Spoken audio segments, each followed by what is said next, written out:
خدمت باتیں کی جائیں تو کبھی وقت چاہیے، لمبی داستان ہے۔ وقت تو مارکے کربلا کے تعلق سے گفتگو مشکل لگتی ہے۔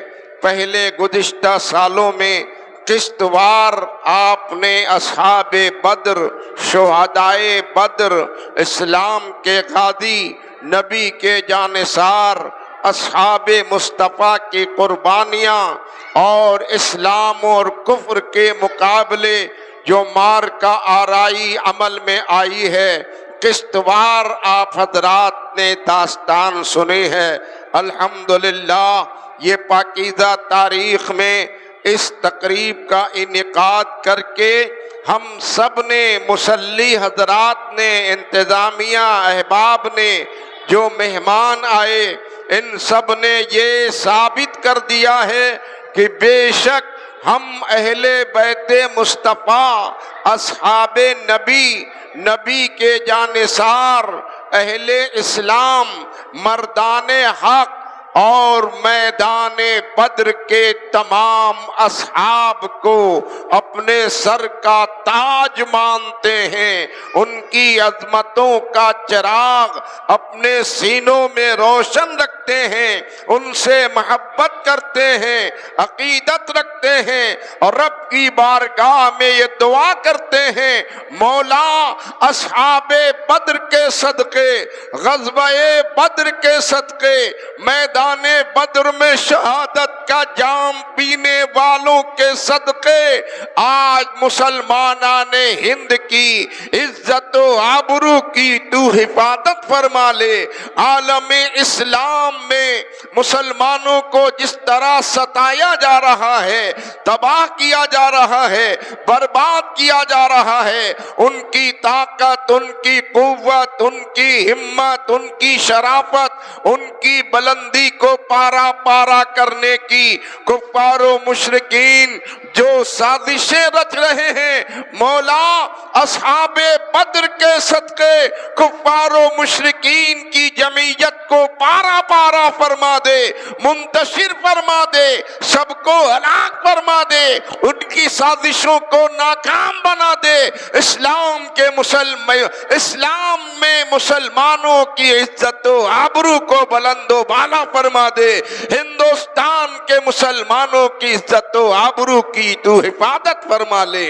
حضرات یہ بڑا نازک دور چل رہا ہے، میں باتیں کس طرح کی کروں آپ کے سامنے، میں خود الجھنوں کا شکار ہوں، بس اتنی سی گزارش چاہتا ہوں کہ قرآن کریم کی عزت، قرآن کی محبت، قرآن کی عظمت اپنے سینوں میں بسائیے، قرآن کی تلاوت کیجئے، قرآن کی آیتیں پڑھیے، قرآن کو اپنے سر کا تاج بنائیے، قرآن کو اپنے گھروں میں بچوں کو پڑھانے کی تعلیم دیجئے، پڑھتے پڑھاتے رہیں گے، قدم قدم پہ رحمتوں کا نزول ہوتا رہے گا۔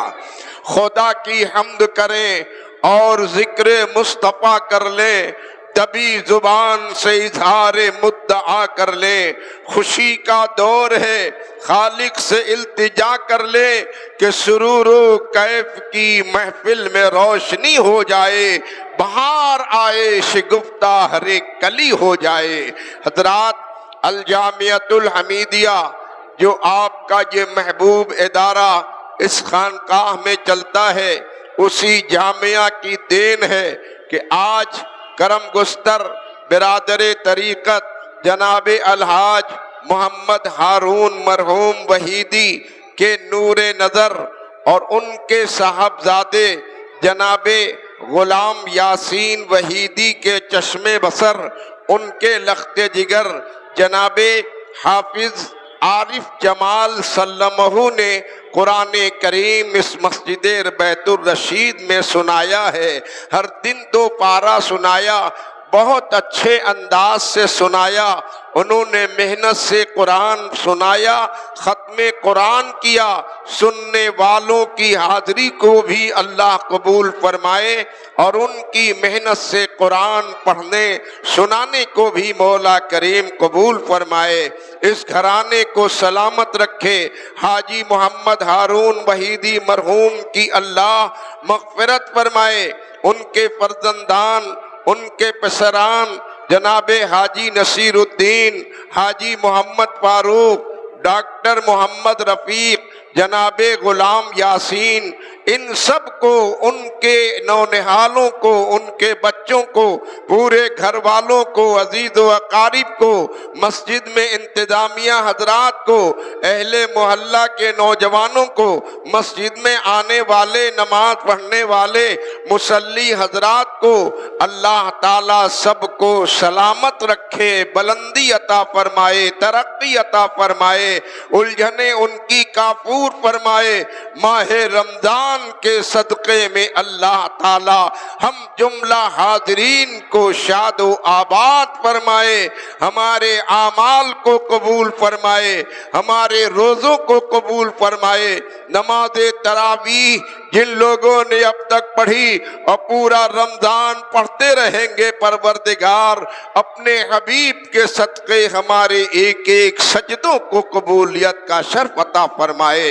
حضرات، یہ قرآن کریم ہے، کیسی باعظمت کتاب ہے، اللہ تعالی کا فضل و کرم اور مصطفیٰ جان رحمت کی عطا ہے، میرے نبی کا صدقہ ہے کہ میرے خدا نے ہم اہل اسلام کو، مصطفیٰ کے غلاموں کو، اپنے نبی کے امتیوں کو اپنا وہ پاکیزہ کلام عطا فرمایا ہے کہ جو کلام نہ پہلے کسی کو ملا اور نہ قیامت تک کسی اور کو ایسا کلام مل سکتا ہے۔ یوں تو پروردگار عالم نے دیگر انبیاء و مرسلین پر اپنا پاکیزہ کلام نازل فرمایا، صحیفے نازل فرمائے، نوشتوں کی شکل میں کلام الہی نازل ہوا، مکمل مستحکم مضبوط کتاب بھی نازل ہوئی، توریت خدا کا کلام نازل ہوا، انجیل جیسی پاکیزہ کتاب نازل ہوئی، زبور جیسی پاکیزہ کلام نازل ہوا۔ اس طرح کے کلام الہی انبیاء و مرسلین پر آئے، لیکن ہم اپنی قسمت پر ناز کریں کہ مجھ کو میرے مولا نے میرے مصطفیٰ کے صدقے ایسا پاکیزہ جامع کلام عطا فرمایا ہے کہ ایک قرآن جب ہم پڑھنے کے لیے تیار ہوتے ہیں، قرآن پڑھیں گے تو زبور کے بھی قاری ہوں گے، توریت کے بھی قاری ہو جائیں، انجیل کے بھی قاری ہو جائیں۔ جس کو خدا کے سارے کلاموں کو پڑھنا ہے وہ قرآن پڑھنا شروع کر دے، ہر ایک کا قاری کہلانے لگ جائے گا۔ یہ قرآن ہے، ایسا عظمت بھرا کلام اللہ نے دیا ہے۔ اللہ تعالیٰ نے ہمارے نبی کو یہ پاکیزہ کلام دیا، اور کیسی شان سے نبی کو یہ کلام ملا ہے۔ اللہ تعالیٰ نے اور نبیوں کو بھی پاکیزہ کلام دیا۔ حضرت موسیٰ علیہ السلام کو اللہ تعالیٰ نے توریت جیسا پاکیزہ کلام دیا، توریت جناب موسیٰ پہ نازل ہوئی، لیکن جب میرے خدا کو توریت دینا تھا موسیٰ کو تو یوں ہی جناب موسیٰ کو نہیں دیا، بلکہ حضرت موسیٰ کلیم اللہ سے پروردگار عالم نے ارشاد فرمایا، اے موسیٰ جاؤ روزے رکھ کر آنا، مقام طور پہ آنا، میں تمہیں توریت جیسا کلام دوں گا۔ حضرت موسیٰ کلیم اللہ نے حکم ربی کی پاسداری کرتے ہوئے روزے رکھے، روزہ رکھتے رہے۔ دن مقرر جب آ گیا، آپ کو مقام طور پہ جانا ہوا، تو جناب موسیٰ علیہ السلام نے محسوس کیا کہ ان کے منہ سے بو کی بو آ رہی ہے، مہک آ رہی ہے۔ اس بو کو جناب موسیٰ کلیم اللہ نے اپنے طور پہ اچھا نہیں سمجھا۔ انہوں نے سوچا مجھے پروردگار عالم کی بارگاہ میں حاضر ہونا ہے، اس بارگاہ میں مجھے کلام کرنا ہے، مجھ سے میرا خدا کلام کرے گا، ہمارے منہ سے یہ جو بو آ رہی ہے یہ بات اچھی نہیں ہے۔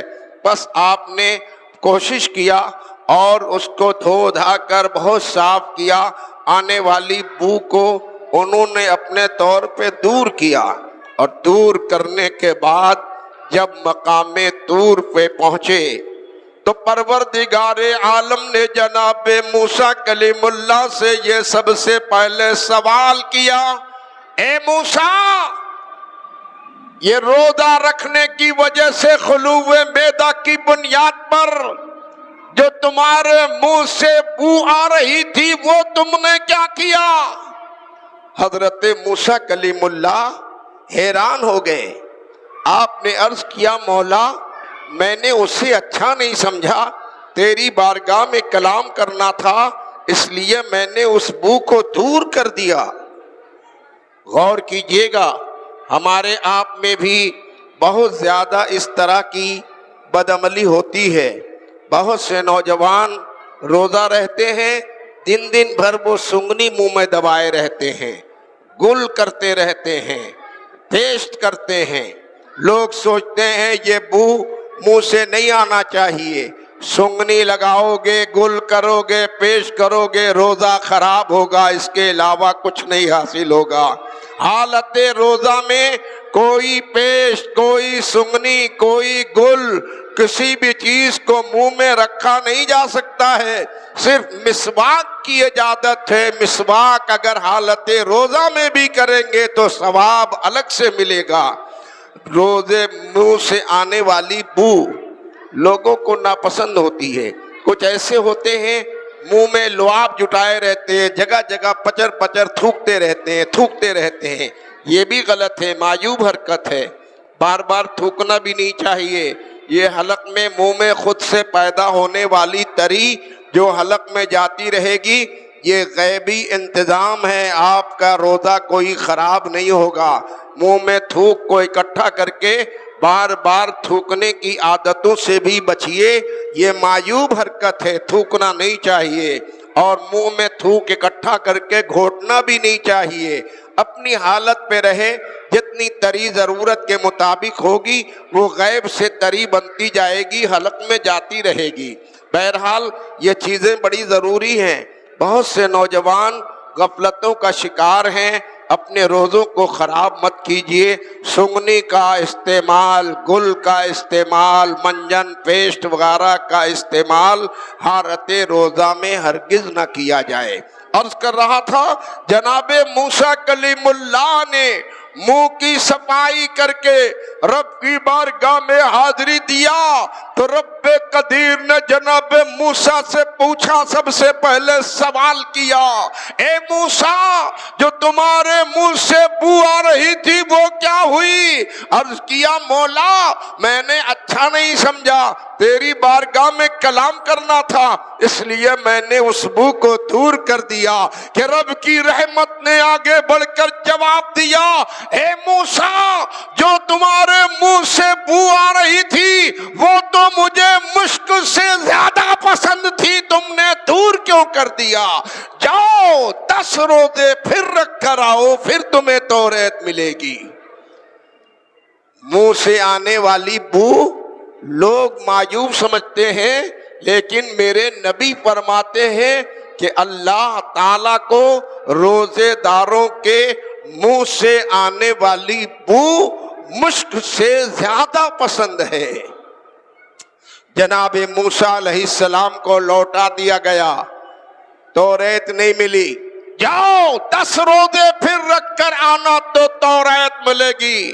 جناب موسیٰ لوٹ کر چلے آئے، 10 روزہ پھر پورا کیا، پھر مقام طور پہ پہنچے تو اللہ تعالیٰ نے توریت جیسا پاکیزہ کلام میرے موسیٰ علیہ السلام کو عطا فرمایا، اور اس طرح سے حالات بڑے لمبے ہیں، بیان کیے جائیں جو اور کتابوں کا نزول ہوا وقت کافی لگ جائے گا، لیکن ہمارے نبی کو میرے خدا نے ایسا پاکیزہ کلام دیا، کوئی پابندی نہیں، کوئی قید نہیں، کوئی بندش نہیں، کوئی طرح کی کوئی شرط نہیں، بلکہ قرآن مصطفیٰ کو خدا نے جو دیا ہے تو اس انداز میں دیا ہے، جہاں جہاں مصطفیٰ ہے وہیں قرآن نازل ہو رہا ہے۔ مصطفیٰ غار حرا میں ہے، جبریل امین قرآن خدا کا کلام لے کر آ گئے، اور جبریل امین نے نبی کو مخاطب کیا، عرض کیا اے نبی کلام خدا لایا ہوں، اقرا، کہا مصطفیٰ سے جبریل نے اقرا۔ میرے نبی نے سنا تو نبی نے فرمایا ما انا بقاری، ما انا بقاری۔ بدعقیدے لوگ اس موقع پر بھی جھٹکا کھاتے ہیں، دھوکہ کھاتے ہیں، گستاخی ہوتی ہے ان سے۔ وہ کہتے ہیں نبی نے کہا کہ میں ان پڑھ ہوں، مجھے پڑھنے نہیں آتا، تم مجھے اقرا کیوں کہہ رہے ہو؟ حالانکہ نبی نے یہ نہیں فرمایا لا علم، میں نہیں جانتا، میں ان پڑھ ہوں۔ نبی نے فرمایا ما انا بقاری، میں پڑھنے والا نہیں ہوں۔ ما انا بقاری کا معنی ہی بتا رہا ہے، پڑھنا تو میں ضرور جانتا ہوں، لیکن اے جبریل تمہارے کہنے سے میں پڑھنے والا نہیں ہوں، اس لیے کہ اگر تمہارے کہنے سے پڑھ دوں گا تو تم ہمارے معلم ہو جاؤ گے، ہمارے استاد ہو جاؤ گے، اور میرا معلم تو خالق کائنات ہے، کوئی اور استاد پیدا ہی نہیں ہوا۔ خدا قدیر نے خود قرآن میں ارشاد فرما دیا الرحمن علم القرآن، رحمان نے مصطفیٰ کو قرآن سکھایا ہے، قرآن تو خدا نے پڑھایا ہے۔ معنی بقاریین فرمایا، معنی بقاریین کا معنی، یہاں اہل علم بھی بیٹھے ہیں ماشاءاللہ، ہمارے خانقاہ کے جوان شہزادے گلشن حمیدی کے نو شگفتہ پھول فاضل جواں سال مولانا شوکت فرید، یہ مولانا کلیم الدین احمد ثاقب فاروقی، اور یہ حاجی ہارون علیہ الرحمہ مرحوم کے لخت جگر جواں سال فاضل مولانا قسیم الدین، اور یہ نو شگفتہ پھول حضرت مولانا شمس الدین وغیرہ، اس طرح کے لوگ یہاں موجود ہیں، پڑھے لکھے لوگ ہیں، یہ سب لوگ جانتے ہیں ما انا بقاریین کا مطلب ان پڑھ کے نہیں ہوتا، قاری اس میں فاعل کا صیغہ ہے اور اس میں فاعل کرنے والے کو کہا جاتا ہے۔ نبی کے فرمانے کا مطلب یہ ہے میں پڑھنے والا نہیں ہوں، یہ نہیں مطلب ہے کہ میں ان پڑھ ہوں، پڑھا ہوا نہیں ہوں۔ پھر کہا جبریل نے اقرا، پھر آپ نے فرما دیا ما انا بقاریین، دوبارہ پھر کہا اقرا، پھر نبی نے فرمایا ما انا بقاریین، سے بارہ پھر جبریل امین نے کہا اقرا باسم ربک الذی خلق۔ اب مصطفیٰ نے ما انا بقاریین نہیں فرمایا بلکہ پڑھنا شروع کر دیا، یعنی مصطفیٰ کے فرمان کا مطلب یہ تھا تمہارے کہنے سے میں پڑھنے والا نہیں، میں پڑھوں گا تو اپنے خالق الرحمن کے نام سے پڑھوں گا۔ اور جب کہہ دیا تو مصطفیٰ نے پڑھنا شروع کر دیا۔ ایسے نازل ہوا ہے نبی پر یہ قرآن، جہاں جہاں نبی وہاں وہاں قرآن۔ مصطفیٰ میدان بدر میں ہے قرآن، وہاں نازل ہو رہا۔ مصطفیٰ میدان احد میں ہے قرآن، وہاں نازل ہو رہا۔ مصطفیٰ طائف کی سرزمین پر ہیں، قرآن وہاں نازل ہو رہا۔ مصطفیٰ غار حرا میں ہیں، قرآن وہاں نازل ہو رہا۔ مصطفیٰ غار ثور میں ہیں، قرآن وہاں نازل ہو رہا۔ مصطفیٰ مکے میں ہیں، قرآن وہاں نازل ہو رہا۔ مصطفیٰ مدینے میں ہیں، قرآن وہاں نازل ہو رہا۔ حتی حتیٰ کہ مصطفیٰ حجرے عائشہ میں ہے قرآن وہیں نازل ہو رہا ہے. جہاں مصطفیٰ ہے وہاں قرآن ہے، آگے مصطفیٰ ہے پیچھے قرآن ہے. یہ قرآن ایسی جامع کتاب ہے، ایسی پاکیزہ کتاب ہے، ایسی مقدس کتاب ہے کہ اللہ تعالیٰ نے جو اور صحیفے اور کتابیں جو نازل فرمائیں ان صحیفوں میں تحریف ہو گئی، ترمیم ہو گئی، بدلاؤ ہو گیا. جس کے ہاتھوں پڑی انہوں نے اپنا مفاد پورا کیا، اس لیے اب ان کتابوں کا پڑھنا ہمیں منع ہو گیا. لیکن اگر آپ کو شوق ہے زبور پڑھنے کا، آپ کو شوق ہے توریت پڑھنے کا، آپ کو شوق ہے انجیل پڑھنے کا، تو اب وہ کتابیں تو اب محفوظ نہیں، فی الحال اس دنیا میں محفوظ نہیں ہیں. لیکن اگر شوق ہے اور کوئی موجودہ انجیل پڑھنے لگ جائے، موجودہ زبور پڑھنے لگ جائے، موجودہ توریت پڑھنے لگ جائے، تو وہ توریت پڑھے گا، انجیل پڑھے گا، زبور پڑھے گا. لیکن ان کتابوں کے پڑھنے کا اگر کسی کو شوق واقعی ہے بس اسے چاہیے کہ قرآن پڑھنا شروع کر دے. قرآن کے پڑھنے کا بھی ثواب ملتا رہے گا، توریت و انجیل و زبور کے پڑھنے کا بھی اسے ثواب ملتا رہے گا. آسمانی تمام نوشتے کلام الہی سب کا جامع قرآن ہے. اللہ نے ان کے سارے علوم کو سمیٹ کر قرآن میں رکھ دیا، اور قرآن کے سارے علوم کو سمیٹ کر اللہ نے سورہ حجرات سے والناس تک کی سین میں رکھا، اور پھر اس کے سارے اصول و ضوابط، سارے علوم و فنون کو اللہ نے سمیٹ کر سورہ فاتحہ میں رکھ دیا. سورہ فاتحہ ایک ایسی جامع صورت ہے، ایک صورت صرف آپ پڑھیں 7 مرتبہ پڑھ لے تو پورے قرآن کے پڑھنے کا ثواب مل جاتا ہے. بڑی معظم کتاب ہے، پاکیزہ کتاب ہے.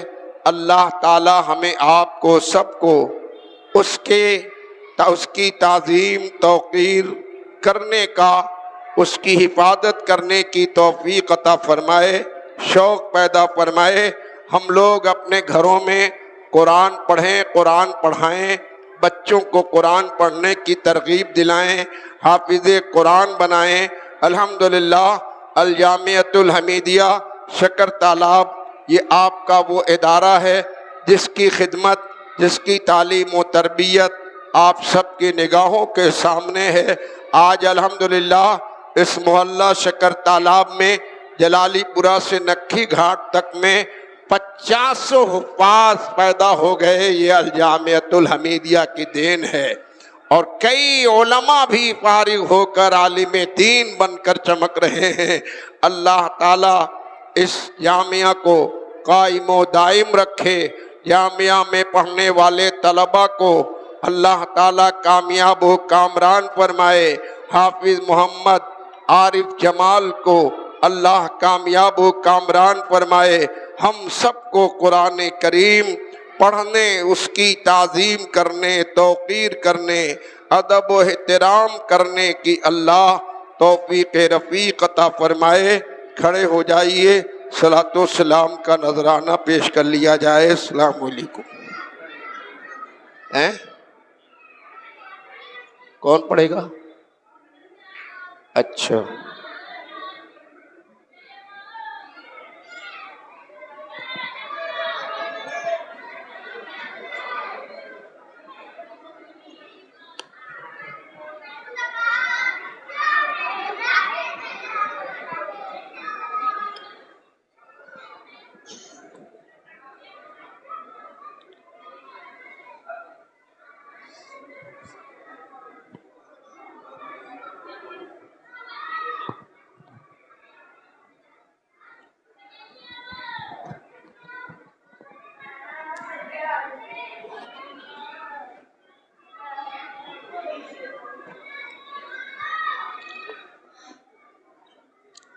حضرات آپ لوگ السلام علیکم.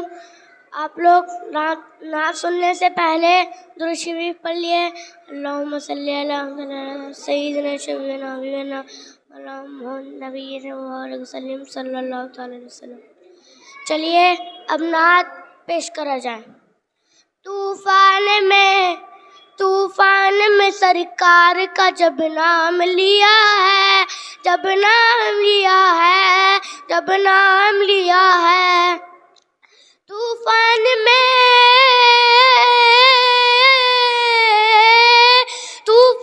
میں سرکار کا جب نام لیا ہے، طوفان میں سرکار کا جب نام لیا ہے، سرکار کی رحمت نے مجھے تھام لیا ہے، مجھے تھام لیا ہے، مجھے تھام لیا ہے. سرکار کی رحمت نے مجھے تھام لیا ہے.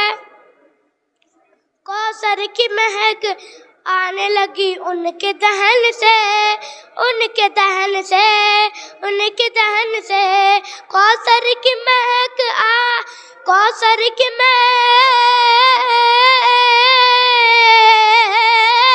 کوثر کی مہک آنے لگی ان کے دہن سے، کوثر کی مہک آنے لگی ان کے دہن سے.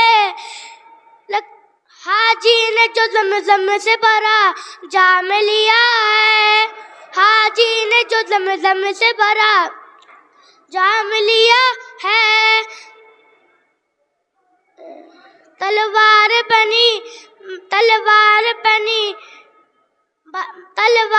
بنی بدر میں بے جان سی ٹہنی، بے جان سی ٹہنی، بے جان سی ٹہنی. تلوار بنی